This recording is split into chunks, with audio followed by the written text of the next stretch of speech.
This is Chris with Phoenix Gaming. We're going to do a list review, Goffs and Boyz, and no toys.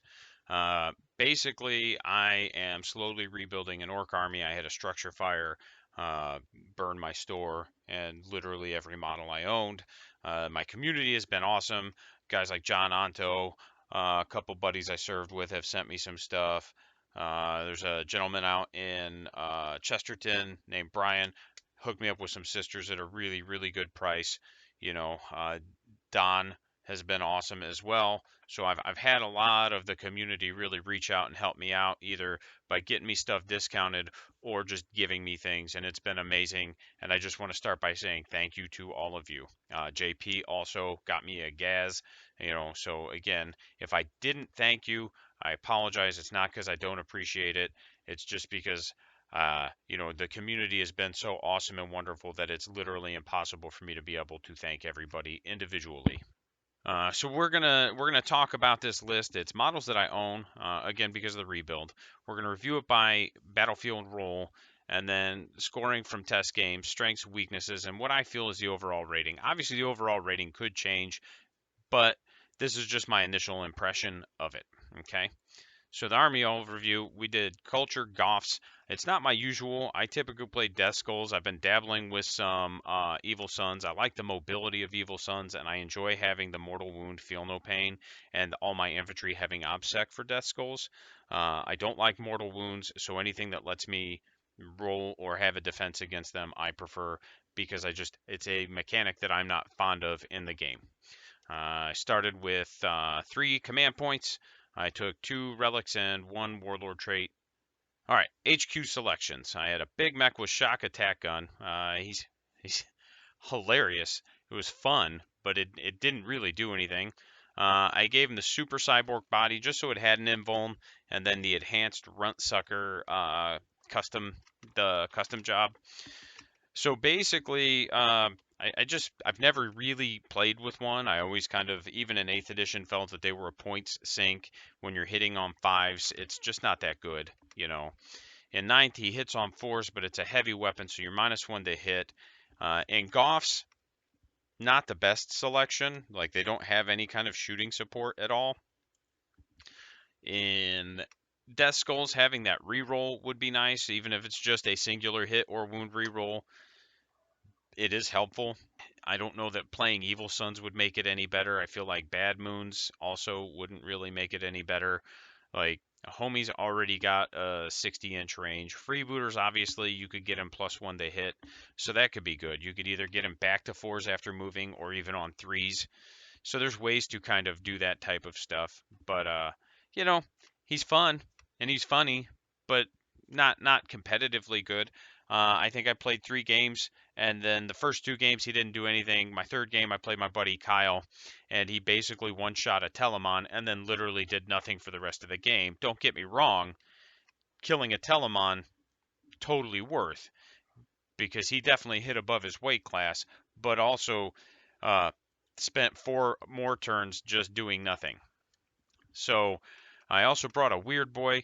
Weird boys are weird because, haha, you know, they're just in an odd spot. They got nerfed from 8th edition, and they weren't even that great in 8th edition. Um, you always took them because they had good utility, but there was a lot of potential, like they just die, because they perils at a higher rate in 8th edition. They no longer get the casting buffs, and they just get to cast more spells if you have a lot of models next to them. So it's like, I wouldn't even call it a side grade, it's a downgrade. Because now the jump is a lot less reliable. It goes off on a 7, which is, you're going to get that more often than you won't, but it's still a lot less reliable. Whereas in 8th edition, it went off on a 7, but you could get like a +1 or a +2 or pretty easily. So you were actually getting it on a 6 or a 5, and it made it a lot more reliable.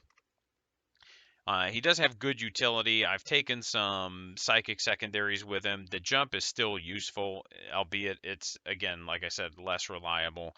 It got restricted to core, which isn't too far off from where it was before, but you can't do characters anymore, so the weird boy can't jump himself anymore. Um, But I've taken, what is it, Psychic Ritual, which is the one where you do it 3 times within 6 inches of the center of the board, and I think you get 12 points. I've taken Psychic Interrogation and gotten like 9 to 12 points on that. Uh, Ultimately he's okay. You can do things with him, and he's got utility, and he's cheap. So if you're filling out a battalion, it's a cheap way to get that second character. The only thing you really miss by taking him is you don't get to take a Bore the Witch if you run into Grey Knights or T-Suns. So I did take War Boss and Mega Armor. That's basically an auto take for me every game. He's super good. He's super utility. He has some variety on how you can build him. I have 2 builds that I use for him. I use Edwap as Kill Chop and Brutal but Cunning, or I'll use Art as Nails and Super Cyborg Body. So he's either really, really hard to shift, or he's just giving out the old honk and bonk, and he just kills. Um, so is really solid. He's T6. I think he's 7 wounds, 2 up base save, 5 attacks, 6 attacks on the WOG. And he's strength. I think he's like strength 9 or 10 on the WOG now. Like on Goffs, I think he's 10 on the charge with the WOG. For troops, I took 4 units of 15 Boyz. It's all sluggas and choppas, so I had 60 Boyz. The Knob had a power claw. Outside of that, it was just blickies and swords. And so like 60 feels like a weird number after playing. I've played like 4 or 5 games with this list so far. It feels like it's either too many or not enough. You know, they still die pretty quickly, even with the two turn invulnerable save, the 5 up then the 6 up. So they still die. Excuse me, pretty quickly, and that's okay. But 60 just it's a weird number. Um, Maybe if I had brought 3 units of 20, it would have felt better. I don't know. I doubt it. I feel like you either need more or less, though. Like, I think if you brought like 80 or 90 Boyz, you'd probably feel pretty good, especially for secondaries like Green Tide. I did bring a 10 model unit of Grots, and that was just to hold backfield objectives and to give me some more models for Green Tide. They're cheap. Um, they still suck. There's not much I can say about Grots, but at least they're 40 points now instead of 50. For elites, I took 1 unit of 6 knobs. They're solid. Knobs are still a little bit overpointed. I don't have any trucks, so I still feel like they need a transport to get them where they're going. They lost access to the Loot It strat from 8th edition, so you can't give them a 3-up save. With Goffs on the charge, though, you can get them strength 12 depending on what turn it is and where you declare your WA. And the 6s explode, they're core. You can get 5s exploding. If they're within range of Gazcoal, you can reroll hit rolls. I would prefer like a 10-man brick with the power claw and a choppa, but I just had 6, so that's what I ran. Like I said, I'm basically just using the models that I have right now, and I've finding ways to make it work. Like, don't get me wrong, I'm getting beat most games, but I'm scoring points, and I'm figuring out things like having to use things I wouldn't normally use. I'm starting to see and find utility in them. Like I said, I still think knobs are overpointed, and maybe not their base cost, but their upgrades. Like, it's 26 points for a knob with a power claw, and that's just too much for him. They're too flimsy for that price. Um, and I don't know, maybe 1 or 2 more points. Like, I think the power claw should probably be a 5-point upgrade. I think the big choppa is basically at the point where it should be like a single point upgrade. Like, Armor of Contempt really just neutered most of the melee war gear options for a lot of the orc stuff. So, fast attack, 2 units of 3 Coptas. These are also auto takes for me, and my preference is 2x5. Again, this is another unit that feels a little bit worse now that Armor of Contempt is a thing. But again, it is what it is. They still put out 2 D3 rocket shots per Copta. So like a 5 model unit is going to put out 10 D3 shots. You're getting 15 to 20 shots on average. Strength 8, neg 2, 3 damage. Again, Armor of Contempt feels pretty poopy into that because most of the orc shooting didn't change from 8th to 9th. A little bit of the melee did, and maybe 1 or 2 guns did. I'd have to dig. But like rockets didn't change. You just get more shots. but they're now heavy, so that also kind of offsets, especially on tank busters. Like I don't feel like the D3 shots, but they're heavy. You can no longer advance and shoot them. Like to me, it's a side grade. You get more shots, sure, but all your infantry based rockets are going to be hitting on sixes most of the game, simply because you can't move and shoot them without taking a penalty, and it really hampers your mobility that orcs used to have because you can't advance and shoot them. Um, Kind of getting off on a tangent, but this is a really, really mobile shooting platform. They're strength 5 base, 6 on the charge, 7 if you WOG. They're 2 attacks each, but they get 3 hit rolls for each attack, so they're actually 6 attacks each. So they're 9 attacks if you WOG. So again, a unit of 5, you'd put out 45 dice hitting on 3 sixes explode, strength 7, neg 1 on the charge, 4 Goffs. You know, they're solid. They'll do work. And if they're not going into power armor, they will absolutely shred most things. Um, Heavy support, 1 Death Dread. Death Dreads are great, man. That's one of the best things in the Codex to me. They're super cheap. You get a lot out of them. I always run them with all claws. They're another one of those units that's just an auto include for me. Um, 1 is not enough. You gotta have 3. You know, it's just 1's gonna get killed, and that is what it is. Again, I only have 1. I don't have 3 right now. I used to have 4.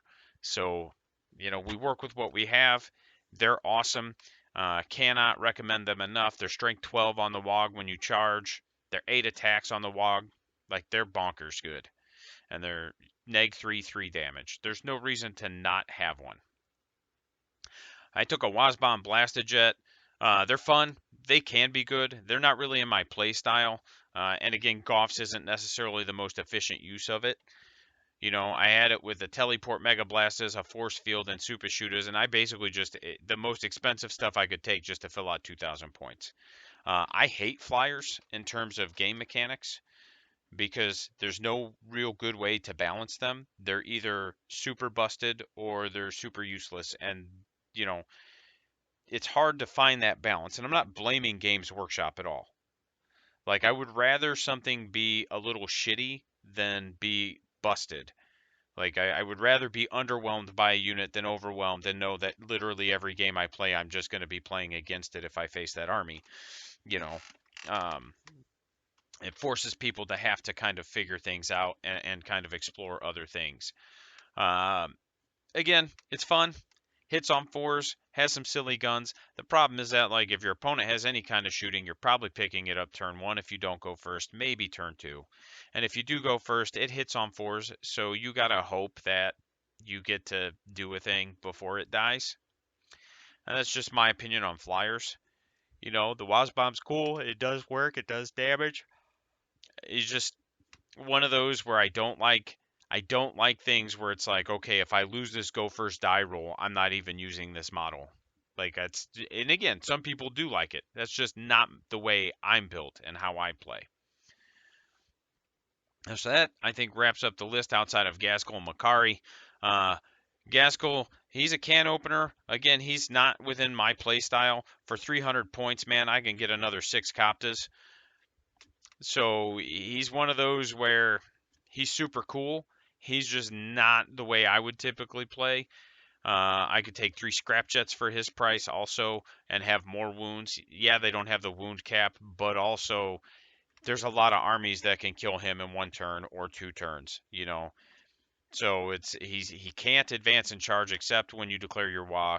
There's no real way to protect him. He can't be screened, and he's not the price difference between him and Abaddon, because I can't remember if Abaddon's 3 or 350.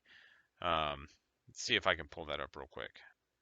300. So he's the same price as Abaddon, and they are not in the same weight class. And I'm not saying that Abaddon is too good or busted, and I'm not saying that Gaskell is poop. I'm just saying when you compare Gaskell to other models at that same price point, like, he tends to underperform because he doesn't really shoot. He's very one-dimensional. He can't be screened. So there's just a lot going on there that makes him not worth the 300 points in my eyes. Um, and that's fine. I don't care. I'm just saying from a competitive standpoint, he's not something I would personally take. Makari is solid, 50 points, and he's got a 3-inch feel no pain aura. I don't remember if that's limited to Goffs or not. I just know it exists. And he's an HQ, and I believe you can take him and he doesn't break your Battle Forged. Like you could run him in Death Skulls, so that might be a thing too to consider. Or like Evil Sons, hey, like I'm gonna do this. We're gonna get extra feel no pains, and he's cheap. He's an HQ. He doesn't really do anything. He's just not terrible. We're going to go over the 2 games I played last week. Game 1, we had to stop at 3 turns. The game was getting pretty long. My buddy JP and I were playing. Love playing games with him, but we were, I think, 3.5, 4 hours in at 3 turns. And I told him, hey man, like I've got to get games in with some other people too, man. Like I understand you came out here to play, and he was super gracious about it as he is. He understands, like we get, we can't just dedicate a whole evening to one game. But we stopped at 3 turns. Uh, the I lost 36 to 34. I don't know if that game goes to 5. I don't know how it ends up. We were pretty close. Um, he was starting to peel some of my stuff, but I had been peeling some of his bigger stuff. He was playing Grey Knights. I believe I had killed his Dread Knight. The only thing I think that really would have sealed it for him is that like those Terminators, I can't mess with them. The Paladins are just bonkers now with Armor of Contempt. And so, like, all my anti-tank weapons that are neg 2 and neg 3, he can just be like, I still get a 2-up save. So it's one of those where was partially just a bad matchup. I have too many characters, so Assassinate's an auto take. Like, again, and I'm just playing what I have, but I scored 8 points in 3 turns on the biggest and the best, and 8 points in 3 turns on Green Tide. And I had the ability to score some more on both, I believe. I don't think he killed Gaskell. He would have. Like, we were getting to the point where he would have. Like, I think Gaskell had 1 wound left at the bottom of turn 3, if I remember right. But I would have at least been able to get 2 more points on the biggest and the best. And that's the other thing is don't take Gaskell for the biggest and best. I think I talk about that later. Green Tide, I think I had the ability to score that 2 more points, and then I would have just been done there. So I would have capped out at 10 on those secondaries, I think. And then game 2, played my buddy Alex. He played Tau. He and I were just friggin' bloodbath, massively slaughtered by the bottom of turn 3. Like, severely crippled. Now, I got tabled, and I got hammered in points. I was unable to score Green Tide after 3 turns. And this is the game specifically that made me think, okay, so 60 is not the right number. You either need more or you need less, and then bring some of the more elite units. I stopped scoring the biggest and the best turn 2, and I went first, and I needed second. And that's one thing, like if your terrain is good, playing against Tau, you generally want to go second. I will die on that hill, at least playing the way I play. If your terrain's bad, then it's not going to matter. Again, scoring biggest and best turn 2. Gaskell died turn 2, as he will. Like, I can't do anything about that. Like, there's nothing that can be done. Pros and cons, let's talk about that real quick. Green Tide, can get 8 points pretty easily. I scored 8 points in 3 turns one game, 8 points in 3 turns the other game. The Feel No Pain on the Boyz is helpful, especially with the new WA. So you get that invuln, you can get the Feel No Pain. It's really cheap on Makari. I forgot that I got the Speed WA from Gaz both games until like we were already into each game. So that could have also affected some things. Like my Copter Rockets going to neg 3 would have actually made a difference in the Grey Knights game, I think. But I just totally forgot that was a thing because I just don't run Gaskell. Some of the negatives, you give up too many points on Assassinate and Bring It Down with a list like the one I have. You've got, I think it was like 11 points on Bring It Down. I don't know. I'd have to look. Gaz is absolutely ass with the biggest and the best. Not because he can't score it, but because he can't be screened. There's no way to actually protect him. You can't heal him anymore. There's nothing you can do to help keep him on the table. So that's a thing. And then lack of transports and mobility. but I already knew that was going to be an issue. Like, we had no trucks, no battle wagons, no nothing, so everything was on foot. So it is what it is. Um, Overall rating, I give it a 3 out of 10. You know, it's not at all optimized. The Big Mech with shock attack gun is great. He's fun. He's silly, but he's not worth 115. He'd be better in Death Skulls, better in Freebooters, which we already touched on. There's no transports, so all your infantry is weak and mushy, and it's just out in the open for anything to shoot at. So like my knobs just got wrecked. I'm not built to score any secondaries consistently. Like I said, I need more boys for Green Tide, or I need less boys to bring some more elite units or some more buggies for like engage on all fronts or something. There are some good core concepts in there. You know, like I said, like 60 is not enough, but if I do 90, like 90 would be overwhelming. If I can get a Feel No Pain and an Invuln, like I will score Green Tide. And consider even dropping the Gretchen for boys if we're going to just focus on Green Tide and try to cap that. It was fun to play. Boys are much better with the WoW changes. Like, the Invuln helps tremendously, even if it's only 2 turns. And I have been able to use that and capitalize that to great effect. It's still really flaccid into power armor, you know, and I've said this 1,000 times. Like, Armor of Contempt reset the Orc Codex right back to 8th edition. That's what it did. I'm now playing late 8th edition Orcs every time I play anything in power armor, and it doesn't feel good at all. I might as well not have AP on my Choppas. So again, it just doesn't feel good. That being said, like, it doesn't mean that you can't play against power armor, because I have played and won. Like, I've got a buddy who's got some Chaos Marines, and we've played a few games, and I've won a fair few of them. It just doesn't feel good in the moment. Once again, Patreon tiers, $1.50. You get mentions on the Patreon's page. Firebirds, you get $5, 24-hour early access to all content, ability to vote on future content, still get the mention on the Patreon's page. Immortals, you get all of the above and a Phoenix Gaming shirt sent to you, and you'll get a special shout out at the end of the video. That being said, thanks for watching. Teespring and Patreon are in the description. You guys have a great time. I hope you enjoyed the video. Okay, had a couple patrons decided they wanted to become patrons. My video was already completed, so I wanted to take the extra time to go ahead and give them a shout out. We got 2 new immortals. You guys are awesome. MILF Slayer 69, also known as Captain Too Tall, and then the real Donnie G. Thank you guys. I appreciate your support. Your t-shirts have been sent out already. You guys are awesome. Thanks again.